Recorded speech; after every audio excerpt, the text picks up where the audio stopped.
জঙ্গিপুর পৌরসভার প্রতিটি ওয়ার্ডে নাগরিকদের মধ্যে সচেতনতা বৃদ্ধির লক্ষ্যে বিশেষ উদ্যোগ নিল রঘুনাথগঞ্জ থানার পুলিশ, ট্রাফিক পুলিশ ও উইনার্স টিম।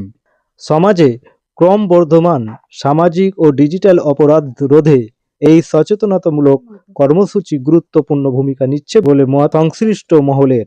এই কর্মসূচির মাধ্যমে সাধারণ মানুষকে বাল্যবিবাহ রোধ, সাইবার অপরাধ থেকে নিজেকে সুরক্ষিত রাখা এবং ট্রাফিক আইন মেনে চলার বিস্তারিতভাবে অবহিত করা হয়।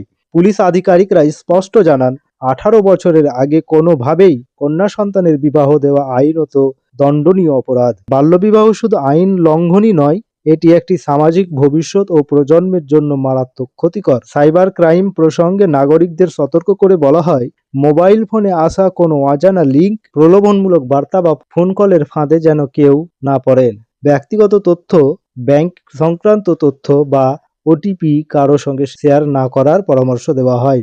সন্দেহজনক কোনো ঘটনা ঘটলে দ্রুত থানায় জানাতে বলা হয়। ট্রাফিক সচেতনতার অংশ হিসাবে পুলিশ জানায়, মদ্যপ অবস্থায় কখনো গাড়ি চালানো উচিত নয়। এতে নিজের যেমন বিপদ তেমনই অন্যের জীবনও ঝুঁকির মুখে পড়ে।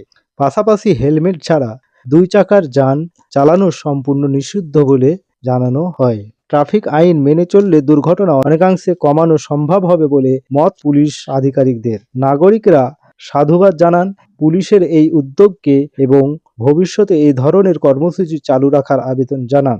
সমাজকে নিরাপদ ও সচেতনতা করে তুলতেই রঘুনাথগঞ্জ থানা পুলিশের এই পদক্ষেপ নিঃসন্দেহে প্রশংসনীয়।